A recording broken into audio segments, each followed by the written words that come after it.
In this video, we'll be looking at some of the most creepy TikTok conspiracy theories that you need to know. Organism 46b is an enormous 33-foot, 10-meter long, 14-tentacled squid. So apparently this being was found 2 miles under the fucking ice. It is also able to paralyze prey from a distance of up to 150 feet by releasing its venom into the water. Whoa. What? Tragically, my colleague, a lifelong friend, was killed this way. What the fuck? 150 Organism feet away. 46b stalked the group, displaying its shape-shifting ability. It shape-shifted itself into a form of a human diver. We thought it was one of our colleagues swimming towards us in scuba gear. By the time the closest scientists had realized that it had grabbed him and torn him to bits. Apparently how I heard it would work is that it would have to consciously control every single atom, amino acid in its body to consciously control the shape it wants to be. And it has to maintain the shape, so it has to consciously be aware that it's the shape. There's another way of shape-shifting. It can project an image in your head. It can make you think that what you're seeing is actually real, but it's actually not. Yo, that's creepy right off bat, y'all. I've never seen or heard one of those. Monday, another 1-score loss. How do you turn the train around? Stick to the script. It's frustrating. Stick to the script. It's frustrating. Stick to the script. Stick to the script. It's frustrating. They saying the NFL probably script. less frustrating if you don't have that great of a team, but we got a really good team, so it's frustrating for it to happen. Keep happening. We just got to keep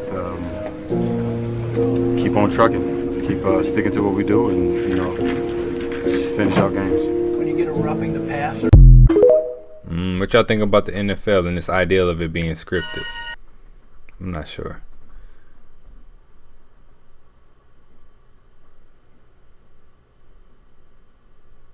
Ooh.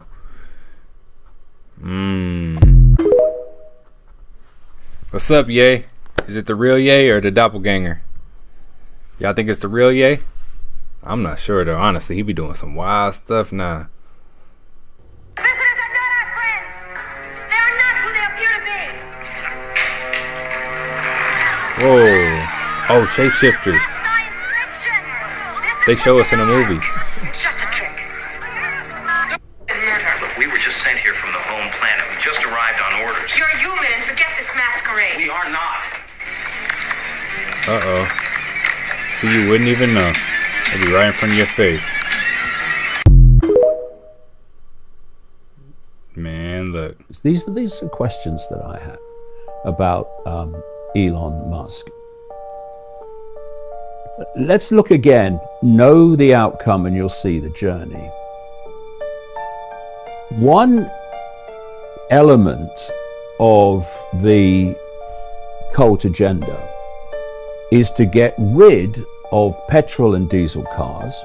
They're not least through the manipulation of the price of energy, but they're actually doing it by law now.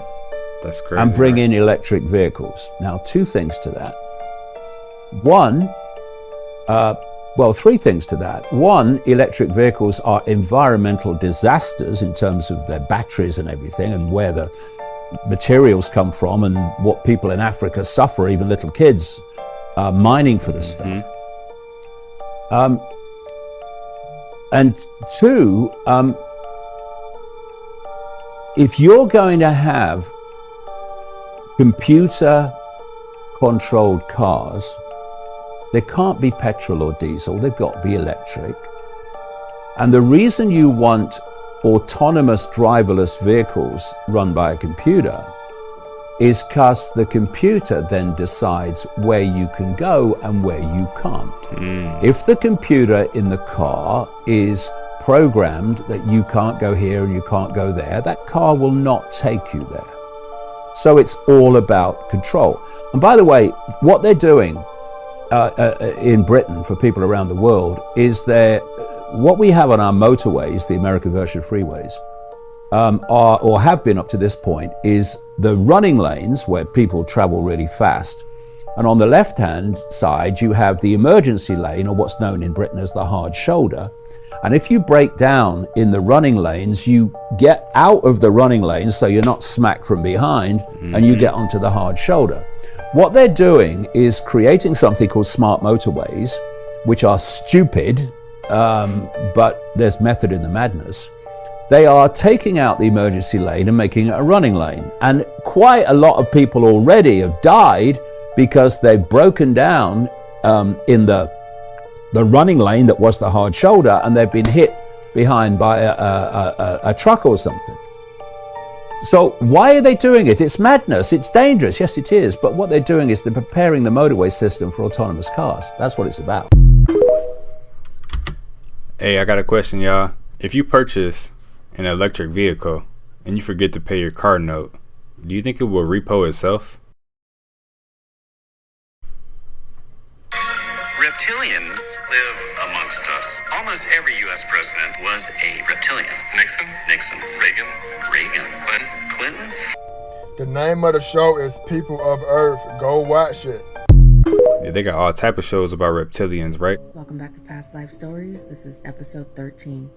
August Augie Ortega, a shopkeeper, suffered a stroke. His son found him lying on the floor in his home before he was rushed to the hospital, where he passed just 5 hours later.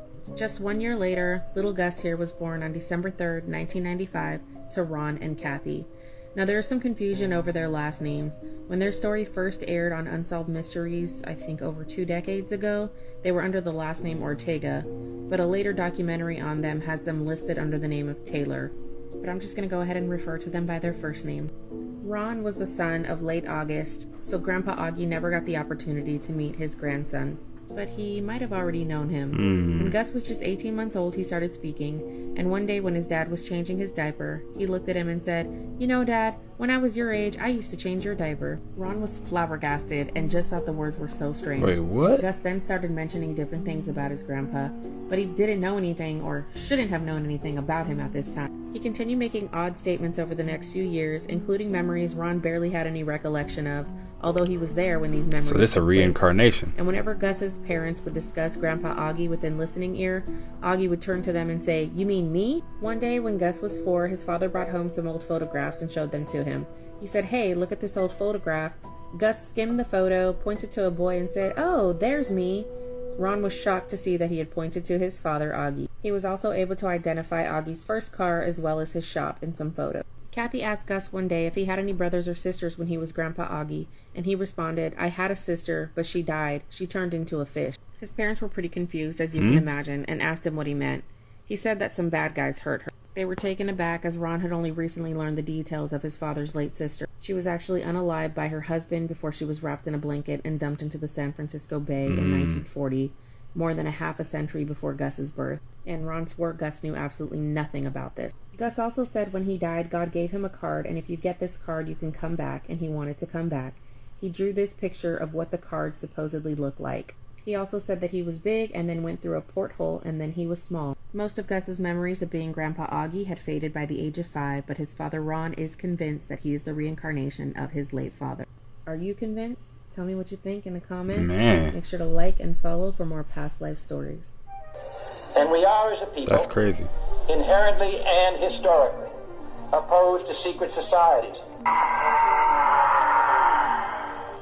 For we are opposed around the world by a monolithic and ruthless conspiracy that relies primarily on covert means for expanding its sphere of influence, on infiltration instead of invasion, on subversion instead of elections, on intimidation instead of free choice, on guerrillas by night instead of armies by day. It is a system which has conscripted vast human and material resources into the building of a tightly knit, highly efficient machine that combines military, diplomatic, intelligence, economic, scientific, and political operations. Its preparations are concealed, not published. Its mistakes are buried, not headlined. Its dissenters are silenced, not praised. No expenditure is questioned, no rumor is printed, no secret is revealed. Okay, I think he was letting us know something with that. Has anybody noticed how many famous and or well-known people have passed away in the last 7 days? Like, to me, it seems like an unusual amount, an eerie amount. So, these are all the people that passed away, and some of them, one or two you might have seen on mainstream media, but if not for TikTok, I wouldn't have found out any of these other ones. So, Jeremiah Green, Modest Mouse drummer. Dax Tejera, ABC executive producer. Frank McGarvey, football player. Keenan Cahill, YouTuber. Ken Block, race car driver. Vivian Westwood, fashion designer. Rogero Diodato, director and filmmaker. Gangster Boo, rapper. Edison Arantes, aka Pele, soccer player. Barbara Walters, she's an actress, a news anchor for ABC, and she was also the host of The View, or one of.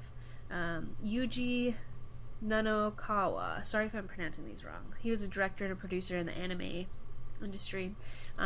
Ian Dawson Tyson, singer-songwriter. Pope Benedict, former pope. Anita Pointer, singer-songwriter. Dade Clerk, a politician. Tyler Sanders, teen actor. Yo, this all in 7 days? All of these people, just in the last 7 days, are gone now. And that seems like an unusual amount to me. Like, feels like something's going on in the world. And yeah, I just wanted to make a point to mention this because I haven't seen anyone talking about it yet.